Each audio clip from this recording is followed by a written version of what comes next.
Pra quem ainda tem problemas em aceitar os duelos de moto em 5Ds, esse vídeo ou vai resolver a situação ou piorar ela ainda mais. O anime de Yu-Gi-Oh! 5Ds foi o segundo spin-off da série original, logo que Yu-Gi-Oh! GX se encerrou. Ainda se passando na mesma cronologia, só muitos anos no futuro, essa série traz algumas questões de desigualdade social e organizações místico-políticas manipulando o mundo por trás dos panos. Inclusive, fazendo as contas bem por cima, o desastre de 5Ds acontece no mínimo em 2025, então já vamos adiantando essas carteiras de moto aí. Apesar de ter uma premissa e uma execução muito interessante, infelizmente Yu-Gi-Oh! Tinha essa mania de ser um anime extremamente longo e cansativo. Bem que alguém podia resumir. E aí, o que nós preguiçosos fazemos quando nos deparamos com 150 episódios? A gente tenta ler o mangá. Só que, pra quem não viu meu vídeo sobre o mangá de Yu-Gi-Oh! GX, por lá eu expliquei que os mangás de Yu-Gi-Oh! Pós-Duel Monsters intencionalmente contam uma história diferente da história dos animes. Os mangás saem depois. Só que no mangá de 5Ds, tudo é extremamente mais maluco. Mas isso é bom, confia. Tanto o autor desse mangá, quanto o desenhista Masashi Sato já trabalhavam com Yu-Gi-Oh! Há mais de 10 anos quando a proposta do mangá surgiu. Então eles sabiam exatamente o que estavam fazendo, e por isso deixaram notas bem claras para o público não reclamar que mas na série não é assim. A ideia aqui é explorar conceitos levantados por 5Ds, mas que nunca foram realmente aprofundados como eles queriam. O negócio das motos, por exemplo. No anime elas têm um porquê de existir. É bem ok, aceitável. Mas justamente, a gente aceitou que elas existissem dentro de um contexto. Aqui no mangá, isso se torna muito mais central para a história. Então, vamos lá. O mangá começa basicamente da mesma forma que o anime. O Yusei desenvolveu uma moto de duelos lá no lixão e é bastante admirado pela galera de lá. Aqui eles apresentam um novo personagem, o Sect, que admira muito o Yusei como duelista, e por isso vive desafiando ele para um duelo. Obviamente o garoto é massacrado, mas isso foi só a escada para apresentar o primeiro conceito relevante dessa história, o Cavaleiro Esqueleto. Ele é uma superstição do lixão, que dizia que um espírito ia surgir para ajudar duelistas mais fracos. Mas como todo tipo de satanismo é válido em Yu-Gi-Oh!, o Sect fez o ritualzinho para chamar o espírito e foi capturado por ele. Então sim, duelo de moto contra um cavalo. E eu juro que isso vai fazer sentido daqui a pouco. O importante é que esse duelo termina meio inconclusivo, com o esqueleto desaparecendo enquanto menciona algo do tipo "essa era também tem um guerreiro". E pronto, basicamente por essa lenda ter se confirmado real, vai rolar um torneiozão com uma promessa para os competidores, mas que no fundo é um grande plano maligno secreto envolvendo capirotices. Padrão de Yu-Gi-Oh! Basicamente, esqueça tudo que você sabe sobre o anime de 5Ds. Se você não sabe nada, é melhor ainda. Todos os personagens, relações, propostas, até os decks, tudo é em antítese ao que a série originalmente propôs. Os planos para esse mangá foram realmente virar tudo de cabeça para baixo. O Jack, que lá na série começou pobre, mas se perdeu em meio ao poder e dinheiro, e aí só pro final se redime e valoriza mais os amigos que fizemos no caminho, aqui só é escroto mesmo. Riquinho, babaca, humilha todo mundo, tudo por uma sede de poder que literalmente deixou ele insano. A Aki é a Queen of Queens, uma duelista extremamente popular e cheia de amigos na academia de duelos. Aqui os poderes psíquicos dela são algo bom e que destacaram ela positivamente na sociedade. O Léo e a Luna só aparecem bem mais pra frente na história, mas basicamente eram crianças extremamente pobres, que duelavam nas ruas pra sobreviver. E essas pobres crianças inocentes são vilões sanguinários. Achei fofo. Isso tudo, claro, só nesse começo da história. O Jack tá completamente maluco pela obsessão em encontrar o dragão vermelho, que ele acreditava ser a carta mais poderosa do mundo. A Aki rapidinho entra em depressão por ter os poderes abusados, igual acontece na série. E o Léo e a Luna só estavam corrompidos pela influência maligna dos dragões que eles usavam, porque os dragões signatários são vilões pro mangá. Tudo o que acontece de ruim nessa história é porque os 5 dragões, daí o 5Ds, são espíritos malignos que influenciam seres humanos para o mal. E esse é o objetivo secreto do torneio que acaba acontecendo. O Goodwin estava procurando por pessoas capazes de se opor a esses dragões. Totalmente oposto à série, que em teoria ele estava procurando pessoas para herdar o poder dos dragões protetores da humanidade. O dragão carmesim do anime é inclusive o vilão final do mangá, com o nome de Ultimaya Tsoukin. Mas calma que eu tô me adiantando demais.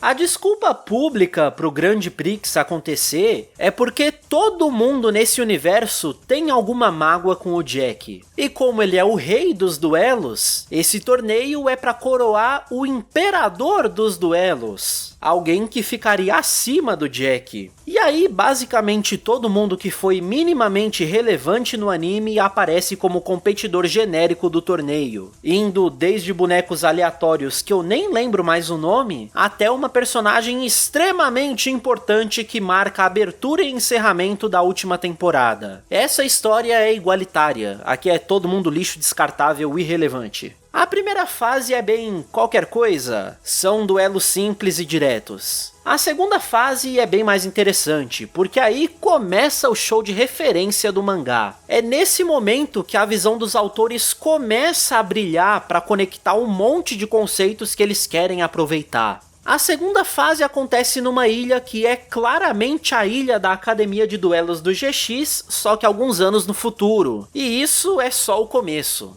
A própria academia de duelos que a Aki estudou usava os mesmos discos da galera do GX. Os poderes da Sherry, que também era estudante lá, são basicamente os poderes do Pegasus sobreviver à mão do adversário. E o duelo entre as duas nesse torneio termina exatamente como foi o do Pegasus versus o Yugi, com a Aki jogando sem ver quais eram as cartas dela, só confiando nos poderes psíquicos que ela tinha. O Sect, possuído pelos espíritos malignos de uma carta dos dragões, se torna basicamente o Rei Supremo, com direito à armadurazinha e tudo. E falando dos dragões, o Red Dragon que o Jack queria tanto me lembrou bastante o que o Merrick fazia com o Ra. Basicamente, várias crianças órfãs foram treinadas para usar cópias falsas dele, mas essas cópias nunca resistiam ao poder verdadeiro da carta. E enfim, esse torneio numa ilha força os competidores a reunirem estrelas para chegar nas finais. Ok, beleza, sutil. E aí quem perde esses duelos tem as almas presas em cartas pelo duelista excêntrico de roupas vermelhas. Ok, beleza, um pouco menos sutil. E pra fechar com a chave de ouro, o Crow, duelista na ilha, lutando por estrelas, quer ganhar um prêmio em dinheiro, indicado numa carta, pra ajudar o irmão doente a fazer uma operação. Beleza, aqui já não é nada sutil. O motivo deles estarem duelando nessa ilha é basicamente o que o Sartorius disse pro Jaden durante a 4ª temporada do anime de GX. Essa ilha tem alguma conexão muito estranha com os poderes dos monstros de duelo, e por isso tanta coisa acontece por aqui. No caso do mangá, os dragões restantes só podiam ser despertados nesse lugar, e por isso Goodwin moveu o torneio pra lá, pro Yusei poder tentar encontrar o Stardust e usar os poderes dele contra os outros dragões. E é aqui que tudo fica incrível. Se você em algum momento já se perguntou o porquê deles duelarem em motos, o anime justifica isso envolvendo o Energy, a nova forma de produzir eletricidade para Neo Dominó, transformando a magia dos monstros de duelo em tecnologia. E ok, justo, dá pra ter toda uma discussão paralela só sobre isso, mas é uma explicação satisfatória o suficiente. Nesse mangá, eles vão um pouco além. eles duelam em motos para converter a energia cinética, ou seja, a velocidade das motos, no impacto dos ataques. E as pessoas duelam por defesa pessoal, para não se machucar mesmo. Voltando lá na primeira aparição do Jack, ele forçou o Yusei a duelar porque ele ficava batendo com o monstro na moto dele, ameaçando derrubar o Sect que estava sendo carregado pro hospital e tal. E ok, duelos em motos justificados. É um esporte de contato e riscos reais envolvidos. Ou você tem uma moto de duelo para se defender ou morre. Mas não para por aí. Isso desenvolveu um jogo paralelo, em que os duelistas simplesmente escolhem seus monstros favoritos, aceleram o máximo que podem e tentam derrubar outra pessoa da moto, sem duelo nem nada. O primeiro duelo da Aki contra o Yusei foi assim. Mas agora que vem o detalhe, sabe toda aquela conexão com a cultura inca que o anime de 5Ds tentou fazer, usando as linhas de Nazca, umas referências aqui e ali daquelas pirâmides e tudo mais? Aqui no mangá isso é muito mais aproveitado. Todas as aparições do Cavaleiro Esqueleto envolviam essa estrutura que claramente é uma pirâmide inca. Isso porque o jogo de monstros de duelo surgiu com a civilização inca. Tá, calma, não é tanto assim. É uma coisa meio eram os deuses astronautas. Porque tanto no Egito Antigo, como a gente já bem conhece, quanto na América do Sul, as sociedades aprenderam a selar espíritos malignos dentro de tábuas de pedra. E aí faziam jogos / rituais usando essas criaturas. Então olha o clickbait. Será que Yu-Gi-Oh! Surgiu no espaço e foi trazido para as diferentes culturas na Terra por alienígenas? Na real, é bem provável que sim. Zexal brinca bastante com essa ideia.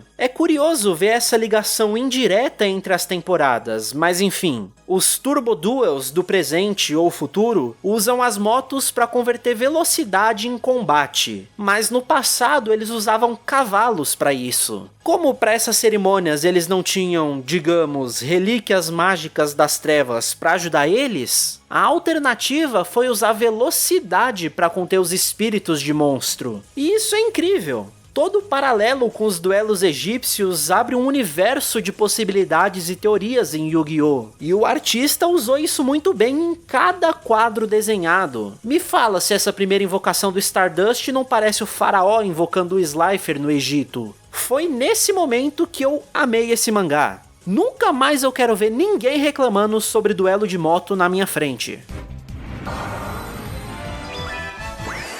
E aí, pra fechar, o Yusei acaba se provando bom o suficiente no duelo do passado, então pode usar os poderes do Stardust pra parar os outros dragões. Isso acaba com a maldade neles, transformando os amigos em gente do bem, tudo certo. E o duelo final acaba sendo contra o Goodwin. Acabou que ele não era tão diferente assim do anime, e tinha mais planos escondidos atrás dos planos escondidos. Ele queria reunir todos os dragões malignos para serem sacrificados para um deus inca supremo, naquela clássica inversão de valores que Yu-Gi-Oh! Faz com trevas serem boas e luz nem tanto assim. O Cavaleiro Esqueleto na verdade era Chaotic Good, distribuindo os dragões malignos para influenciar duelistas a serem extremamente poderosos e sem restrição nenhuma para impedir o Goodwin. Esses dois são irmãos que no passado tentaram fazer o ritual de invocação desse super deus, mas falharam e foram condenados a viver eternamente. A história dos dois começa quando eles foram adotados por uma sacerdotisa e estabelece um precedente preocupante dos mangás de Yu-Gi-Oh! Com jovens envolvendo... Enfim, não vou nem comentar o que acontece no mangá de Arc V. Mas a ideia básica é que a briga desses irmãos pra ficar com a mesma garota, que é tipo a mãe deles, pelo amor de Deus, atiçou um demôniozão que se passava por Deus. E isso corrompeu o ritual.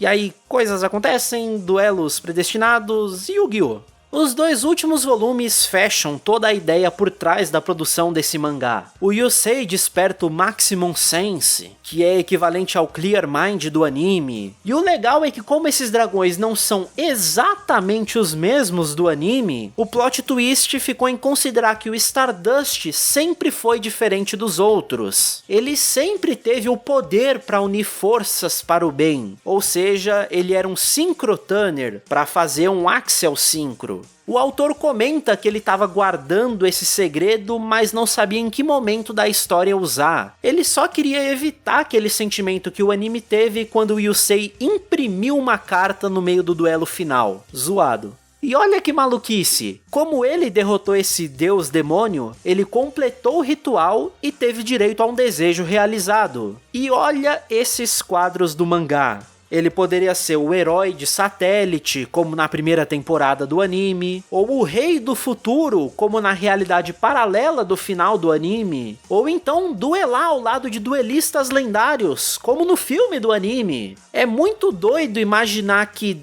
dentro da proposta do mangá, todas as realidades possíveis no anime de 5D são paralelas desse resultado final. E é isso que eu gosto nele. O mangá é completamente maluco, mas tudo fazendo sentido com o que foi colocado. Eu acho que o que foi proposto aqui permite a gente conectar os plots de um jeito muito maior, inclusive com Zexal, que é a série seguinte e foi a primeira a quebrar essa coisa compartilhada. Só que o desejo final do Yusei é, de certa forma, o desejo de muitos fãs. A única coisa que ele pede é um campeonatozinho sem arriscar o mundo, só pra brincar. Ele e o Jack evoluindo os dragões até não poder mais. Pros padrões de Yu-Gi-Oh! E depois de tudo que aconteceu nesse mangá, duelar sem mexer com forças do universo é um desejo super válido.